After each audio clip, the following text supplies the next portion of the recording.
श्रीमद् भागवत गीता सार कथा। इस भागवत गीता सार कथा में सुख दुख का वर्णन किया गया है। इस भागवत गीता में मानव के लिए हर अच्छे और बुरे कर्मों का वर्णन दिया गया है। दोस्तों, आप सभी चैनल को सब्सक्राइब लाइक करते हैं, जिसमें आप लोगों को कुछ नहीं मिलता, पर इस चैनल पर जीने की राह और ज्ञान भरी बातें मिलती है।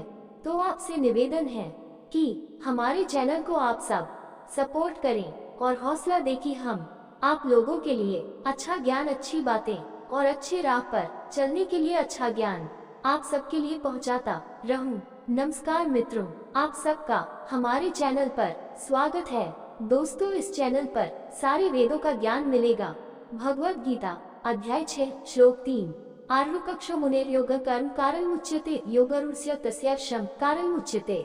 आरुक्षो मुनेर योग कर्म कारण उच्यते योगरुस्य तस्याक्षम कारण उच्यते। आरुक्षो प्रारंभिक, मुने मुनि का, योग योग कर्म आसक्ति रहित होकर कार्य करना, कारणम कारण, उच्यते कहा गया है। योगारुस्य योग में उन्नत पुरुषों का, तस्य उनका, एक निश्चय ही, क्षमा ध्यान, कारणम कारण, उच्यते कहा गया है। अरुलक्षो और मुनेर योग कर्म कारण उच्यते योगारुस्य तस्या क्षमा कारण उच्यते।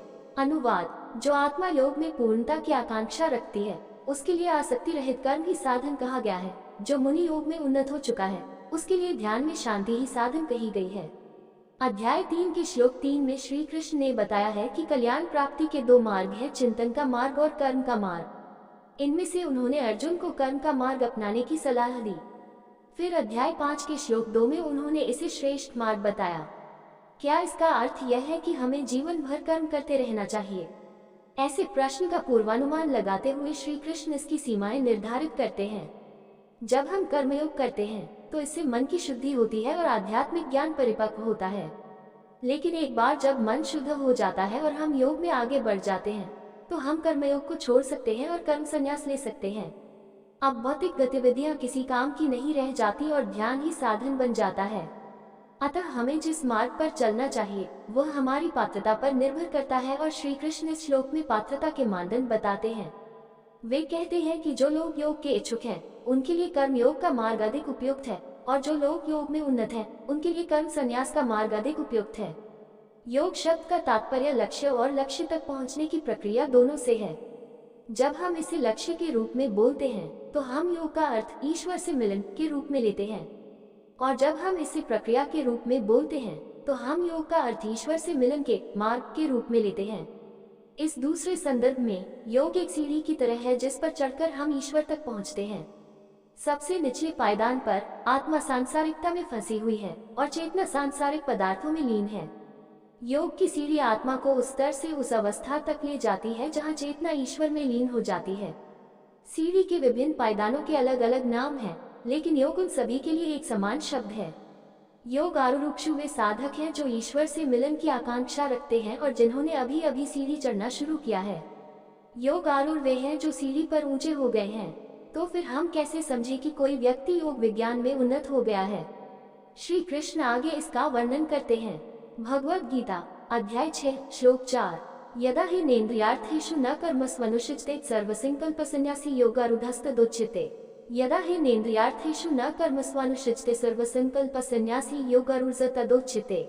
यदा जब, हित निश्चय ही, न नहीं, इंद्रिय अर्थेषु इंद्रिय विषयों के लिए, न नहीं, कर्मसु कर्मों में, अनुषिचते आसक्ति नहीं होती, सर्व संकल्प कर्मों के फलों की समस्त इच्छाएं, सन्यासी त्यागी, योग आरूढ़ योग विद्या में उन्नत, तदा उस समय उच्यते कहा गया है।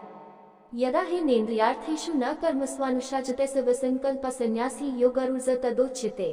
अनुवाद: जब कोई व्यक्ति न तो इंद्रिय विषयों में और न ही कर्मों में आसक्त होता है, तो ऐसा व्यक्ति योग विज्ञान में उन्नत कहा जाता है, क्योंकि उसने कर्मफल की समस्त इच्छाओं का परित्याग कर दिया है। योग में जैसे ही मन ईश्वर में आसक्त होता है, वह स्वाभाविक रूप से संसार से विरक्त हो जाता है। इसलिए मन की स्थिति का मूल्यांकन करने का एक आसान मानदंड ये जांचना है कि क्या वह सभी भौतिक इच्छाओं से मुक्त हो गया है।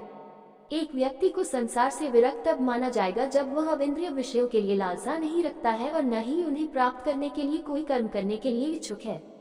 ऐसा व्यक्ति इंद्रिय सुखों का आनंद लेने के लिए परिस्थितियों को बनाने के अवसरों की तलाश करना बंद कर देता है, अंततः इंद्रिय विषयों का आनंद लेने के सभी विचारों को समाप्त कर देता है और पिछले भोगों की यादों को भी मिटा देता है। अब मन इंद्रियों के आग्रह पर स्वार्थी गतिविधियों में नहीं बहता। जब हम मन पर इस स्तर की महारत हासिल कर लेते हैं तो हम योग में उन्नत माने जाते हैं। दोस्तों, आपसे निवेदन है कि हमारे चैनल को आप लोग सपोर्ट करें। ये वीडियो अच्छा लगा हो तो लाइक शेयर सब्सक्राइब जरूर करें। धन्यवाद।